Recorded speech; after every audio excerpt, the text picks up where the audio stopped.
Welcome, everyone. Good morning if you're with us on the West Coast.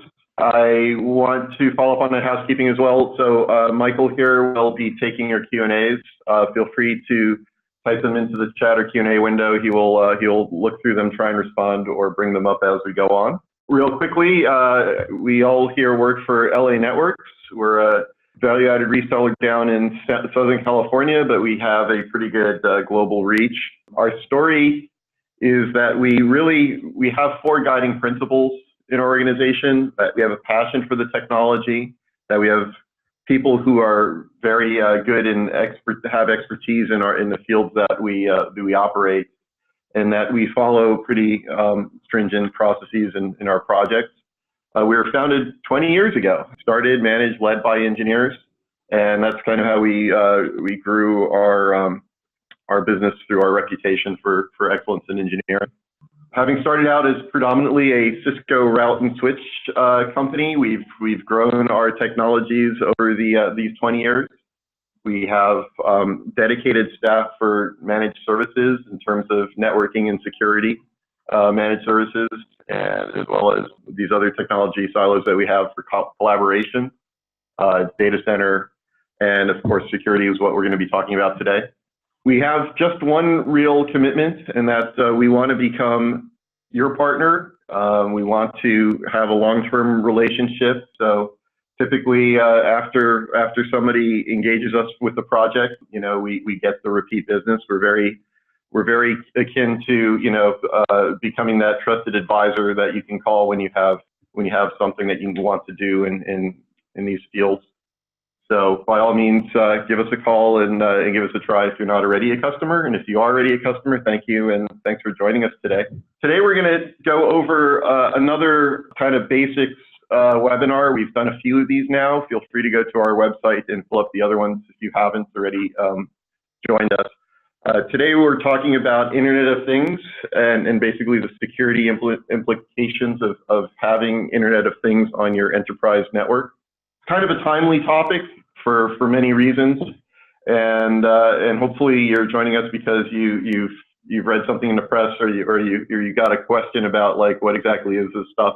So we'll go over the basics. This isn't super high level and it's not super low level. We're going to try and split the road and give you a taste of what we know, and feel free to type in your questions as they come up. So our agenda is pretty short and simple. I do tend to talk fast, so if you miss something, feel free to yell at Michael and he'll have me go back. But we'll be talking about the basic security terminologies. Again, some of the stuff from our previous webinars. We try to build on that terminology and have kind of a glossary going forward that accumulates over this series. We'll talk a little bit about the Mirai botnet that happened about a year ago. We're going to pretty much try and define what IoT is and what makes something an Internet of Things device and what does that mean, and then really what the problem is, why we're even having this discussion about security around the IoT, and I guess the final thing that maybe a lot of you are interested in is what's the solution? How do we actually mitigate the damage that could be be caused by having these devices on your network? So let's get into the terminology. So hopefully some of these are familiar. Vulnerability and exploit are probably the most important terms in terms of security. You really need to understand that anybody who's ever programmed something has programmed bugs. It's just the nature of how things are. And so those bugs can ultimately possibly be used to exploit a given device or program to do things that it wasn't meant to do. So that's how you end up with attacks and malware and ransomware and worms. They basically are written by authors who are able to leverage these vulnerabilities and exploit them. So if you don't know any of these other ones, again, feel free to download our previous videos or PowerPoint presentations. Take a look at what we went over before. But the terms that we're going to be adding to our arsenal today is, first one off is botnet. We're going to talk about the Mirai botnet. Botnet is a collection of compromised devices. So somebody already exploited those devices and added them to a command and control kind of infrastructure where they can now give instructions to that army of compromised machines. And so when we talk about IoT security, that's what a lot of people immediately think about as botnets, but that isn't the only way. That isn't the only manner in which they may be used in nefarious ways. Data networks or SCADA networks, depending on what pronunciation you like, kind of an industrial controls and sensors technology from decades ago. Used to be serial attached with dial-up modems and things like that. So if you wanted to know the status of let's say a valve in your nuclear power plant or something like that, these were protocols and communications schemes that you would use to talk to those over hard wires or over modems if you needed remote access. These are now getting connected to the internet, hence these 30-year-old devices now may be called Internet of Things devices, even though they started off as simple industrial controls. Obviously, Internet of Things is something we want to talk about, define, and I have a whole slide on that, so I won't do it right now. Firmware, I think people have a pretty good idea what firmware is. It's really software that's burned into a device, so it's not something that just passes or updates itself. You actually have to write it into Flash or burn it into a PROM. Embedded systems, that's what a lot of these IoT devices are, is embedded systems in the sense that they're not running general purpose like Windows or Mac OS X. They're running maybe real-time operating systems, or they're running microcontroller architectures that are, again, burned into the hardware. And they do very specific tasks. You're not necessarily using them to calculate your budget or open spreadsheets. These are very specific purpose devices. And then going along with what we're talking about botnets, one of the things that these botnets end up being used for, because they may be hundreds, thousands, or even millions of devices in a botnet, what do you do once you have control of all of those? And the typical answer is a denial of service, or in the case of a botnet, a distributed denial of service, where you tell this army of compromised machines to go harass a given website or a given type of service on the internet, and then they just overload that site just by sheer volume of attempts to access something or what have you. Just the sheer amount of traffic will take that service offline because nobody else will be able to get to it. So those are the terms that we're mostly picking up today. We'll start right into the Mirai botnet. Something that happened about a year ago, a little more than a year ago now, in August of 2016. Somebody out there authored a piece of code that would search the internet for any devices that it could just log into. And so Mirai had a list of about 60 username and password combinations that were known to be default login accounts for different types of devices, mostly networked video recorders for camera surveillance type systems. And so Mirai went around and it created a pretty good botnet and immediately started to attack certain sites on the internet, some internet security bloggers, some other pretty good news websites.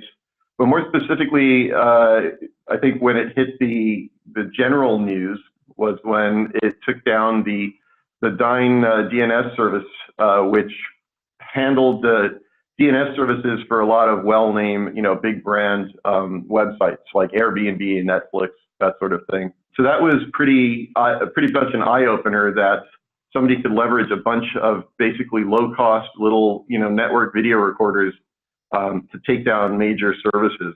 Just going a little deeper into it, yes, it had about 60 username passwords. These are all things that were pretty much documented. They were either passwords that were not changed by the end user. So if somebody installed a surveillance system in your home, the installers say, well, here's the password, make sure you change it when I leave. And of course, people don't. And the others were there are lots of known backdoors. A lot of these devices, Chinese manufacturing origin. And for some reason or not, a lot of these devices had backdoor passwords that you couldn't change and that weren't in the user manual. It was just found by security researchers, and then Mirai added that to its arsenal of ways to log in. So pretty interesting.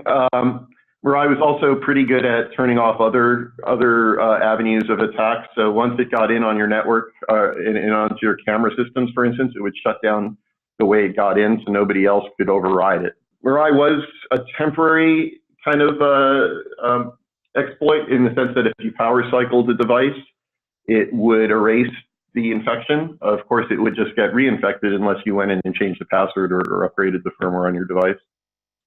So that was about a year ago. That was pretty big. It was in the press.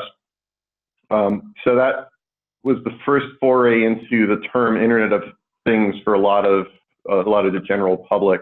But in reality, the Internet of Things is just a term like when we came up with the term cloud and people kind of scratched their head and said, isn't that just internet connected services? We've had that for a long time now.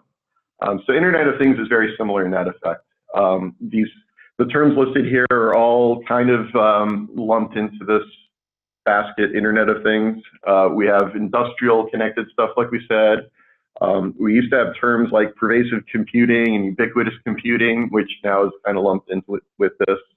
Definitely things like smart objects and machine to machine. You may see these come up. The latest one that I like is the Enterprise Internet of Things, the EIoT. It's like, I think there's just some sort of industry fetish with coming up with new acronyms just for the sake of having acronyms. But really, we're talking about things that are just devices connected to the internet or to the cloud. So interestingly enough, we don't really have a good handle of how many devices or IoT devices are on the internet because the definition is so wide. Some people will lump in every smartphone as an IoT because your smartphone has GPS and health sensors and voice activation, and so in a lot of ways, every smartphone is a IoT device that can be used for remotely sensing and remotely doing data acquisition.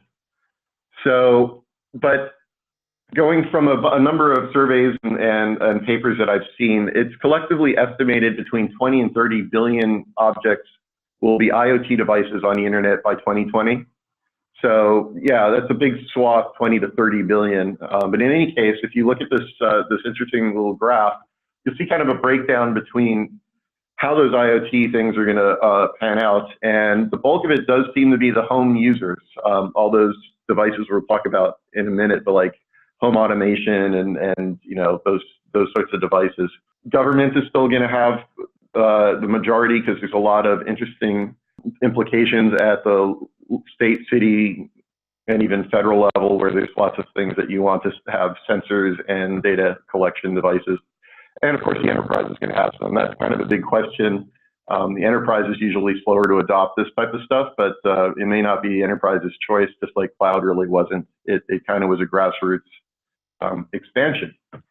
So this is a little bit more specific breakdown of just some sample ideas of what IoT devices look like. Again, in consumer level, you got your Apple TVs and you got your smart TVs and tablets and things, but you also have your Nest thermostats and your Ring doorbells, and there's every stereo system now has an Ethernet jack or a Wi-Fi adapter. Everything seems to be wanting to talk to the internet. But then you have the things that maybe a lot of people don't think about. If you have a implanted like defibrillator, pacemaker, those types of devices usually will phone home to the doctor's office and upload its statistics. So there's a lot of other things that are not as obvious that is out there, and we need to talk about the security of. And of course, if you drive a car nowadays, a lot of them start coming with internet connection, and that's a whole separate talk. We'll talk about self-driving cars that are internet connected. IT stuff we're looking at a lot of on this list. You'll see like laptop servers and things like that. They already exist. Why are they under IoT?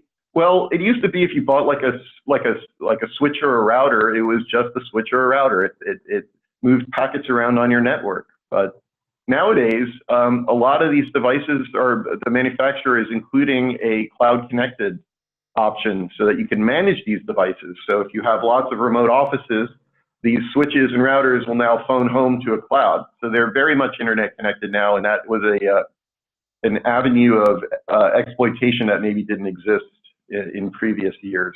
So, and of course, industry is probably the first ones that wanted to instrument things remotely. So all the manufacturing and control things for power generation and things like that. And then a government, which we said is kind of the middle group that has a lot of interesting uses that could make our lives better or worse. You hear about smart grids all the time, about being able to intelligently monitor how much power different parts of the grid and houses and manufacturing plants are using, and the government or the whoever's running the energy grid is able to make smart decisions about where to send electricity. Traffic management, if you've ever been on a on-ramp on a freeway, that's turning on and off the red light. That's all being managed remotely and is using feedback loops from sensors in the highway to tell you what the traffic patterns are and how much traffic flow there is. So these are all things that will hopefully make living in cities a little bit nicer. But also in places that aren't cities, they have smart street lamps and things where if there's nobody walking on a street, you can dim the lights and then only turn them up when there's people present, things like that, make the neighborhood look a little nicer. So, hey, Alex, yeah. One question about that. So people kind of are wondering if do IoT devices have to be cloud connected or connected to the internet, or they're just kind of internal to your network? Yeah, and that's a very good question. It's, again, since the definition of IoT is kind of open to interpretation, the answer is yes and yes. You can have an IoT cloud-connected device that you don't allow to connect to the cloud. Is it now no longer an IoT device because it's only internal? So I used to go a little bit further in depth in this slide, in the next slide, which would show the different levels of IoT connections and the different protocols and things. A lot of these IoT devices have their own networking protocols. You may hear things like Zigbee and things like Bluetooth low energy and Z-Wave and stuff like that. They have their own ways to connect to each other. So they will connect their own little peer-to-peer networks, and then whether or not you connect that up to the grander internet at large, I don't think that changes the definition. They're definitely IoT devices. But in terms of security, obviously it's less of a burden if the device isn't able to talk to anything outside your network. More interesting examples of IoT stuff. The first IoT device that I remember is Carnegie Mellon CMU had a vending machine outside one of the labs where the students got really kind of bummed every time they would go out to the hallway to get a Coke and then realize the machine was empty, or that the guy just refilled the Cokes and they were all cold. They weren't cold yet; they were still warm from the truck. So those guys actually, back in 1982, kind of ripped open the machine and put in some sensors and connected them up to the internet back in '82.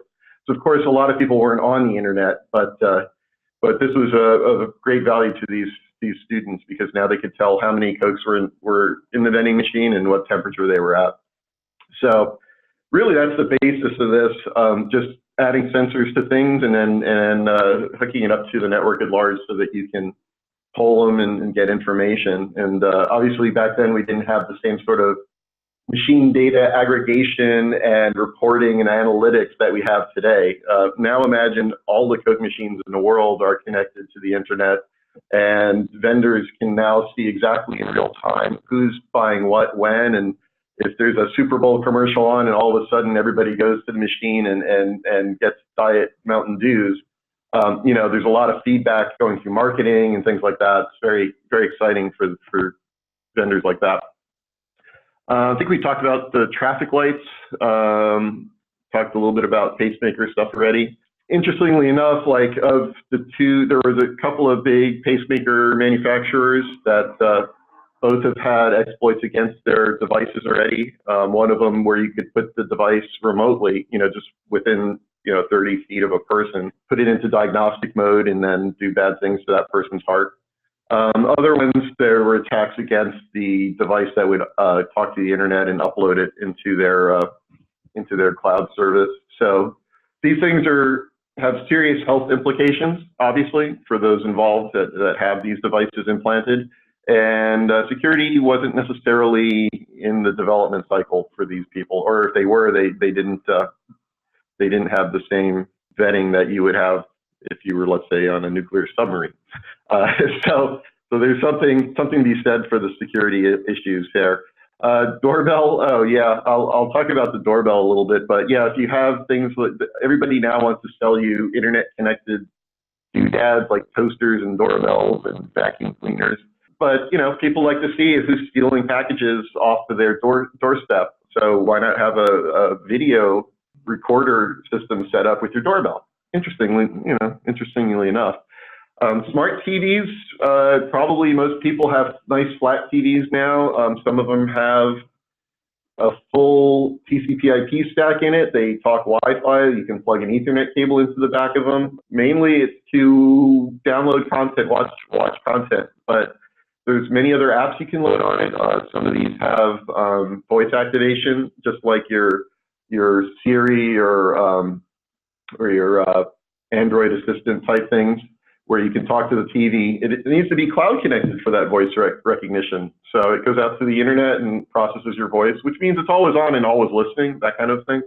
Security cameras, we talked about Mirai botnet, definitely hacked security camera systems. But those are really nice. It used to be you'd have to run coaxial cables all over the place, and then if somebody wanted to watch the security feed on a remote building somewhere, that it was very difficult. You couldn't really transfer that video easily. You'd have to convert it from analog to digital and then send it across some sort of point-to-point connection. Nowadays, these cameras are all cloud connected. You just log into a service and you can pull up any camera you want. And of course, all these new home automation things on the consumer side. Apple, Amazon, Google, they all have these interesting little spies that sit there in your house listening to you and just waiting for something that they can chime in and provide some assistance. If you want to know what the weather is, or you want to know where your children home, or if somebody's at the front door. So those could be time savers, indeed. But people are letting these kind of Trojan horses right into their network. Interestingly enough, this is pretty timely. I think it was yesterday we were looking at our Ring doorbell that we're testing here in house, and golly gee, it wouldn't work. People would push the button, but nothing happened. Well, obviously with cloud connected stuff, I think everybody knows if the cloud has any glitch, nothing works. So people just stand outside your house wondering why you won't open the door for them. So they had a bit of an outage yesterday. Just some anecdotal stuff. So going into what the actual problem is, now that we kind of have an idea of what the devices look like and what they do, why is there a problem? Why is the Homeland Security sending out notices that secure your IoT devices? Mainly because of the Mirai stuff from last year. Also because we see ongoing attacks, we see ongoing issues.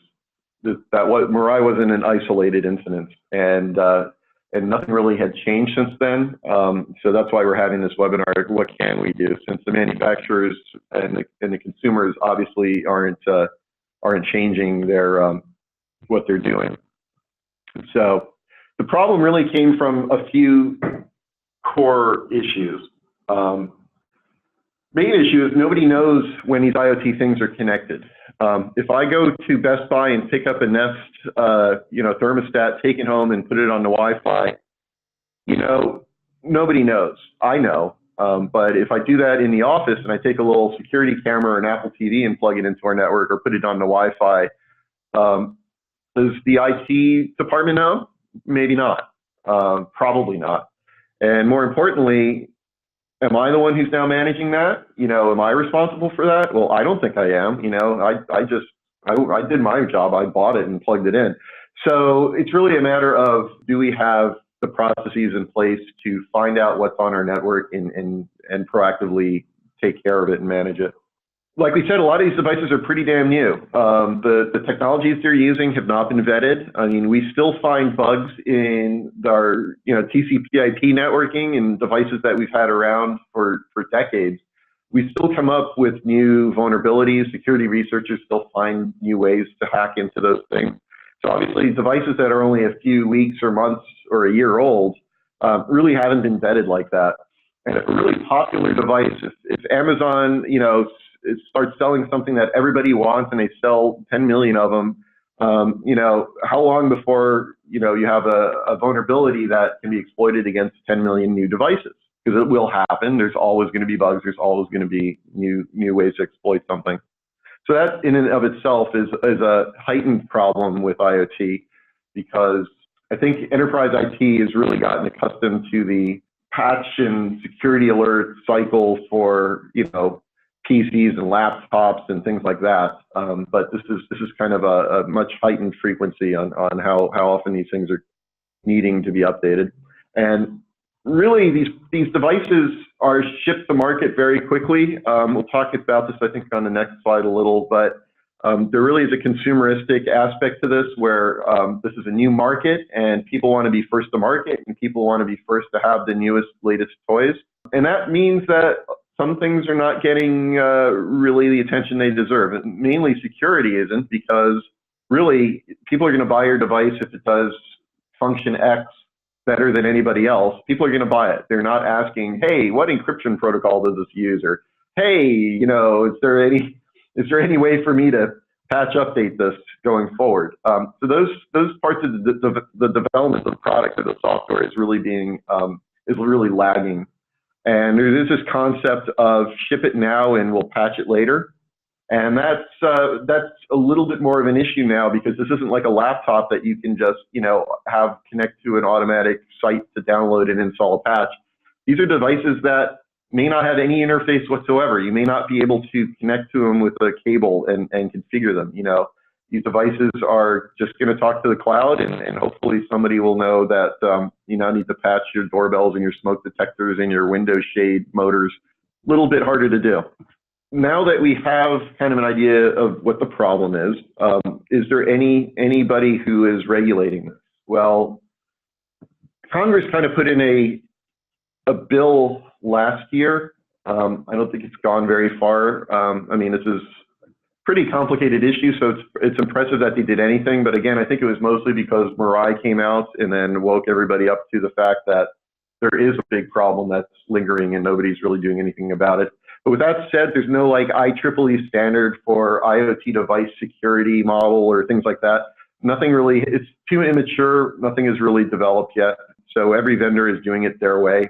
And we don't really have clear guidelines on how to manage these products, how they should be connected.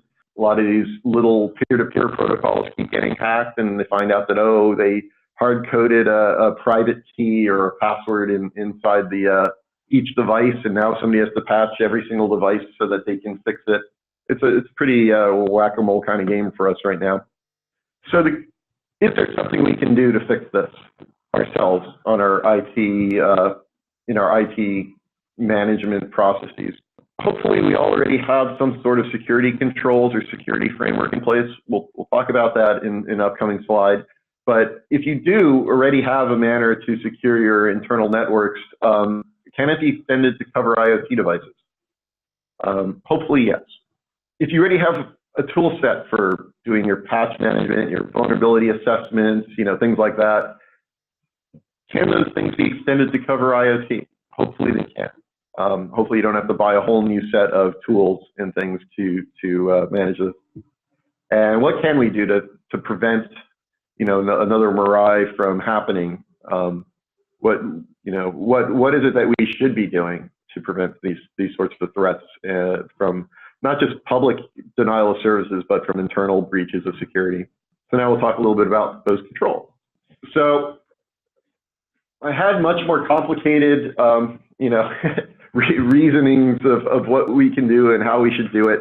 But really, I got to distill that down a little bit into, and this is not an acronym. This is just four little bullet points. But we want to basically learn and figure out what's there, get an inventory of those devices, and then find a way to segment them apart from each other and apart from our internal networks. And then have monitoring in place, so we do know when something is trying to talk to something on the internet that it shouldn't, or trying to exfiltrate data from our network. So really that's a four-pronged approach. So the learning one is really what you can get started on right away. Subscribe to some mailing lists. CERT has a good one for IoT security. They actually break it down into all the different types, like is it industrial controls or is it, you know, home automation. They have a few of those. Obviously, you don't need to know every time a pressure transducer, you know, device needs to be updated, but you do want to know when your Apple HomeKit device needs to be updated, because you may have those in your enterprise. People may have Apple TVs and things like that right now in your boardroom. So that's a really good mailing list. There's also manufacturer mailing lists that you can sign up for to get lists of you know, their updates and patches and release notes. Hopefully not every manufacturer does that. A lot of these devices, they just ship it and then that's that. But either way, you want to think about how you can vet that these products are A, worthy and functional to be on your network, and then B, when you do get to the point where you have patches and updates for these things, you have a way to deploy that to a test device and make sure that you're not going to take down your entire camera system with this patch, or you're not going to take down all of your doorbells or smoke alarms or whatever with this patch, because it may be okay if you can ask your user to roll back a patch from their Windows laptop, but it might be harder to now have to go and take all those smoke detectors off the ceiling and reload firmware manually or something. So having a test lab where you can isolate these devices, look at them, see if they're functioning properly, that's something that I think most people haven't really thought about. They think these are just kind of like disposable items. Why do I have to set up a lab? And then if you don't have some sort of security controls or framework already instituted, now's a really good time to start thinking about that. There's different frameworks, different styles of doing security. But if you don't have anything in place, I highly suggest you take a quick look at the Center for Internet Security 20 Critical Security Controls. That's something you get off of SANS.org, and I think we can supply the URL if you didn't get that. But that's a really good list of 20 progressively more specific controls, starting off with, like we said, just get an inventory, do some vulnerability scans, and work your way up to, like, I think number 20 is having independent penetration testing, firms and things like that. So it's really good to learn at least the 20 controls if you don't already have something like that. And then, well, we'll talk about that. So those controls will map to IoT in many ways.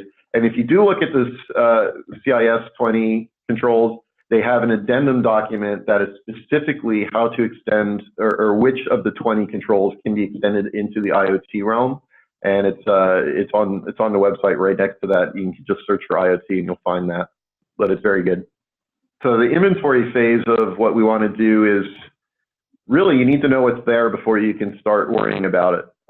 You won't know what devices you have to upgrade. You won't know what devices are vulnerable till you have an inventory. So you need some sort of software that will scan your network. You need some sort of processes by which you audit what you have.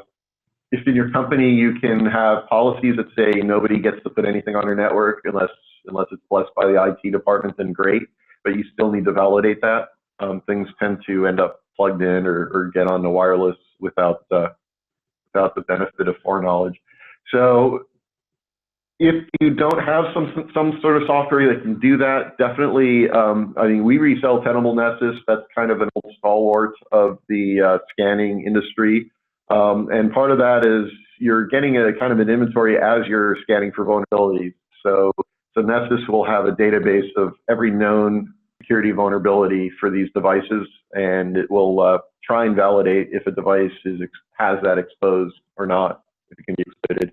So none of these tools are 100% perfect, of course, and of course they don't know about everything that isn't public knowledge, but it gives you a really good starting point, and not doing this is kind of dangerous. You need to have some sort of baseline of what's on your network. So once you have that, once you started to learn a bit about the types of devices you have and where they are on your network, first off is something that has nothing to do with IoT. I would say in the segmentation category, it's not really segmentation, but it sort of is. And that is, deal with your existing data, encrypt it. If you have data that's stored on a server, see if it can be encrypted at rest, meaning that the data isn't available to be read by anybody who comes by, that it's actually pretty secure.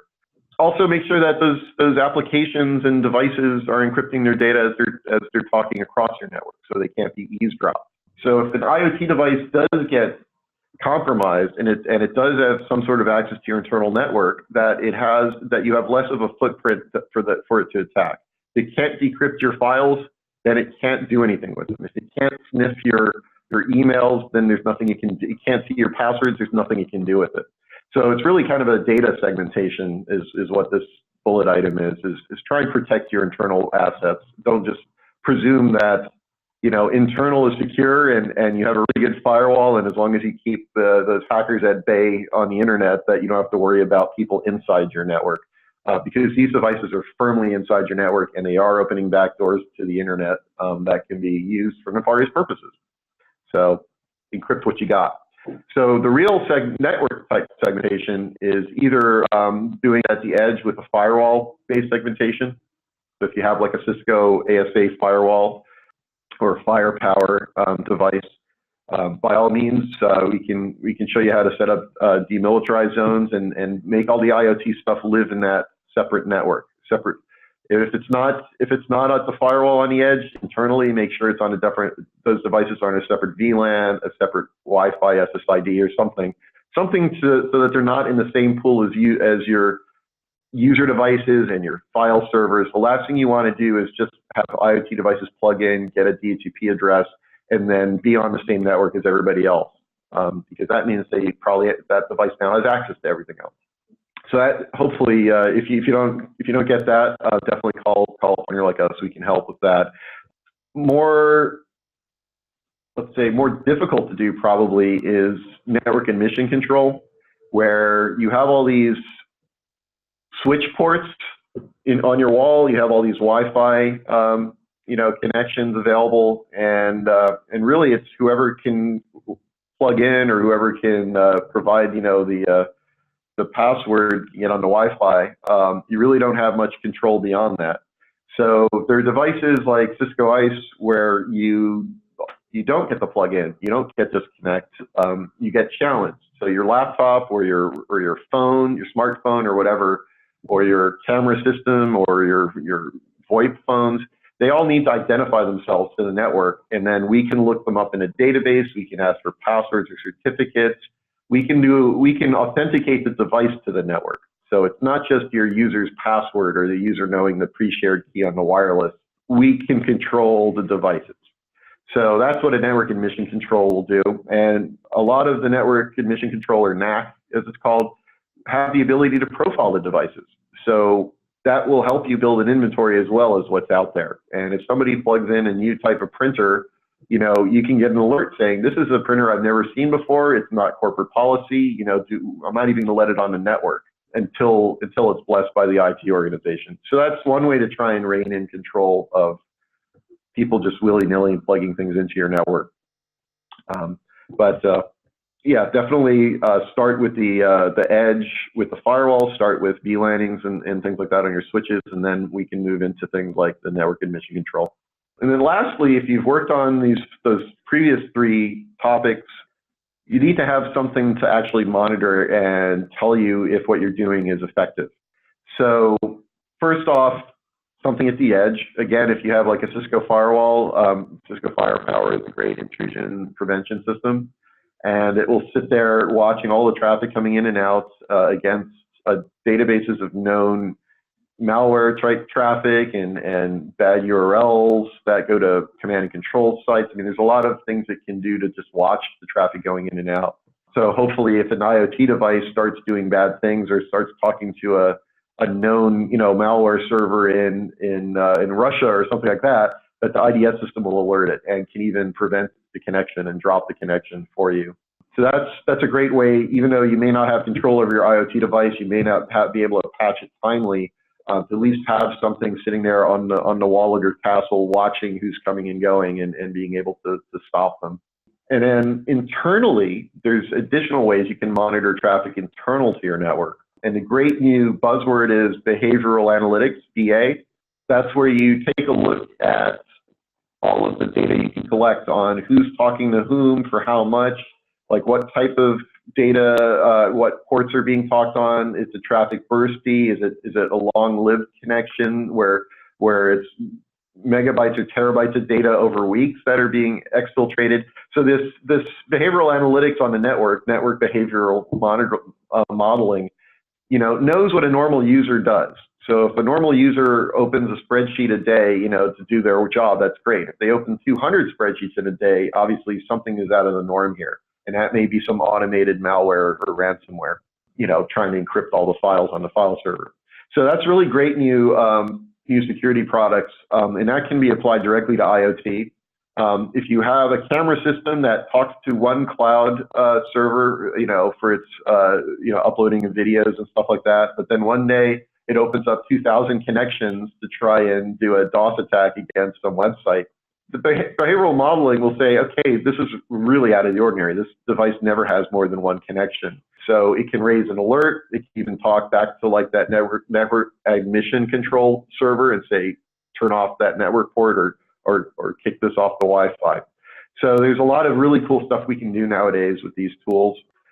Cisco DNA is based on some new equipment where switches can now look at encrypted data flowing through your internal network, and it doesn't have to decrypt it. It just knows based on the way the data is being moved, how big the packets are, and then the timing between them. It can already flag and fingerprint malware without having to decrypt stuff. So that's really neat. Stealth Watch is another Cisco product that will watch your NetFlow data, and it can tell who's talking to whom and for how long, and it can generally tell you when somebody's about to leave your company. You know, when somebody does that thing where they start downloading the documents they think they're going to need for their next job. Stealth Watch is actually pretty clever because it sees user patterns and it knows when people are doing things that's out of the ordinary. So that's a really interesting tool for catching IoT devices misbehaving. And Cisco Umbrella is a cool tool as well that watches all your DNS traffic. Most of these botnets use command and control servers, and they find their command and control servers out on the interwebs by doing DNS lookups. So Umbrella would see all your DNS requests from all your users, all your devices, and once it starts seeing people trying to go to this command and control server in China or whatever, it will then be able to flag that and again talk to some other servers and shun those users from being able to do that. So that's some of that's monitoring, and some of that can become beyond monitoring and become kind of an active control. But you definitely need something that will alert you when things are going awry. People who are in the Mirai botnet, the hundreds of thousands of devices, those people had no idea that they were participating in these DDoS attacks. Their camera system maybe was a little slower that day because it's the combined aggregate attack from hundreds of thousands of machines that take down that target site that's being attacked. Each of those individual botnet members doesn't necessarily know that they're being used. Without some sort of monitoring process in place, you won't even know that you're maybe daily you're committing all sorts of bad acts against other people. So that, in a nutshell, is what we have in terms of how to kind of put some security controls in place that are IoT specific. Obviously, there's a lot more you can do, and it's kind of dependent on the field you're in and what type of devices you're trying to secure. But interestingly enough, so Mirai was a year ago. Guess what we found a few weeks ago? There's a new Reaper botnet, and it looks like it uses some of that Mirai code from last year, but it's a little bit more dangerous. So whereas Mirai just used known passwords, usernames and passwords, the Reaper botnet is using that same database of known exploits and vulnerabilities that your vulnerability scanning tool like a Nessus would use to find out if a device is vulnerable. This one has a list of those, and it's using those, and it's trying to exploit devices based on those remote exploits.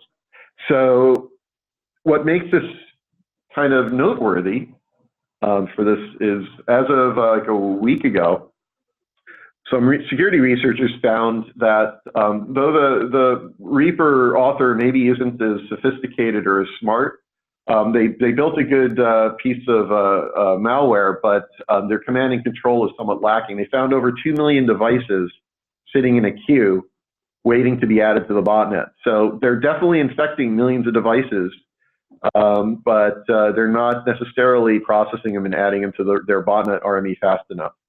So there's a potential for that to be rectified. Obviously, whoever is writing this stuff can change the code and update it, and all the devices will follow. But once again, look what we have that's being attacked. We have network storage, we have DVRs, NVR, security camera systems again. Same ones from last year, probably haven't even been patched.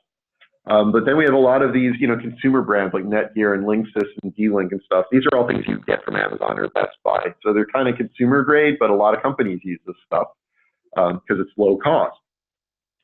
So definitely, if you have devices like that, contact your manufacturer, get a list of patches, and get to work on patching your stuff, or segment it from the network so that they can't join these botnet armies. Because as of now, Reaper hasn't attacked anybody. But again, that was like last week. That could change on a moment's notice. So in a year, nothing has really changed in the industry. It's like picking apples off a tree. There's plenty of opportunity for these malware authors.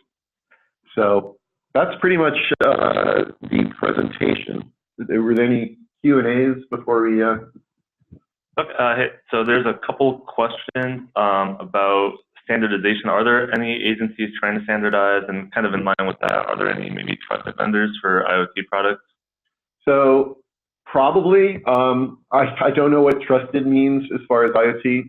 So I think it's safety in numbers. Don't buy equipment from the one-off vendor that just made an announcement at the CES show, saying, hey, I got the best internet-connected toaster. To try and go with the name brands, basically because the name brands will have the R&D budget to fix and patch this stuff when something goes wrong. Smaller companies, obviously, they're strapped for developer time, so you may not get patches as forthcoming. They may just abandon the product too if it's not established. Okay, and another question about kind of preventing IoT devices from getting access to your network. And you talked about the monitoring discovery tools and profiling a little bit, but if you could talk a little bit about maybe the IPAM solutions for maybe detecting rogue IoT devices. IPAM solutions? Interesting. That's an interesting question. So I guess if you control your IP addressing, so an IPAM is an IP address management tool. So some people just don't know what IP addresses they're handing out through DHCP. Some people have spreadsheets where they statically assign some addresses and then the rest are dynamically handed out. But some people have an IPAM tool which controls all the IP addressing. So a device really can't get on your network without it being at least listed in this tool. So that is one way, again, to kind of control and have an inventory of what's on your network. Of course, the problem with IPAM tools is you generally have huge swaths of IP addressing that's dynamic. You don't want to know every time a guest device is on your Wi-Fi. You're not going to hand out an IP address to a guest user, put it in a database. So same thing with a lot of this IoT stuff is they're generally people are connecting it to the networks that are not under IPAM control. So you still need to do your vulnerability scanning and your inventory scanning of all of your networks, regardless. But it is a good tool to have if you can afford to have it. Okay, and then last question is a question about liability. If you do have an IoT device that's infected and that's used in maybe an attack, what kind of maybe liability would a company have? Well, I'm not your legal representation. I don't know what the liability is like. I think traditionally we're more concerned with the person who wrote who authored the malware that created the botnet and who's controlling the botnet, not necessarily the individual devices in it. There doesn't seem to be anyone calling for the end user devices to do anything. I think that's where Congress is going to step in and say, look, you're participating in this gang, of devices that is attacking somebody. You have some responsibility to prevent that from happening. But as of yet, that doesn't technically exist. But technically, your device is attacking another network. So I imagine there is some kind of liability there. But that's as much as I can probably talk to the legal term of liability. So one of the things that we can offer, for those of you who are intrigued, we do have some evals and some free services. One of them is a firewall kind of firepower threat assessment, which is very interesting, where we set up a intrusion detection device behind your existing firewall for a week and collect some statistics on things that you may not know that's going in and out of your network. Another one is the Cisco Umbrella, which is that DNS tool that sits there and watches all your DNS traffic going out. That's pretty interesting and very powerful because it trumps all of the other security devices in that it gets the first attempt at blocking bad things from happening for your IDS or before your anti-malware, or before any of your other security devices have to actually intervene, Umbrella will just stop the DNS request, and that kills it and nips it in the bud, so to speak. And of course, we talk about Nessus scanning. We can offer all of those. So this is what kind of like the firepower report would look like that we give you at the end of the week. Kind of can tell you a little bit about what's going on your network, what kind of operating systems, or you didn't even know you had devices that are on your network. This will kind of see that. And then the Cisco Umbrella, this is kind of just one little chart of what's going on. And you can really get information on who's going where. So it can also be used for URL filtering. So if you don't want people to go to a certain type of, shopping websites or things like that, you can also use this as that kind of a tool to redirect them to a page that says, please don't go to shopping sites during the day. But it also will find you all the command and control and malware sites and block those as well. And a Nessus scan, goes through, checks out every device on your network, builds copious amounts of reporting on them, saying what's good and bad, what needs to be patched, what's a high critical security issue. So we can come in and help you set up an evaluation of that, and even help you do regular scans, quarterly, monthly, yearly, whatever you're interested in. So unless there are any other questions, that's pretty much our presentation. I hope it was useful. This will be uploaded to our website and will be available for people to look at after the fact. Thanks again for joining, and I hope your botnets are at bay. So thanks a lot, guys.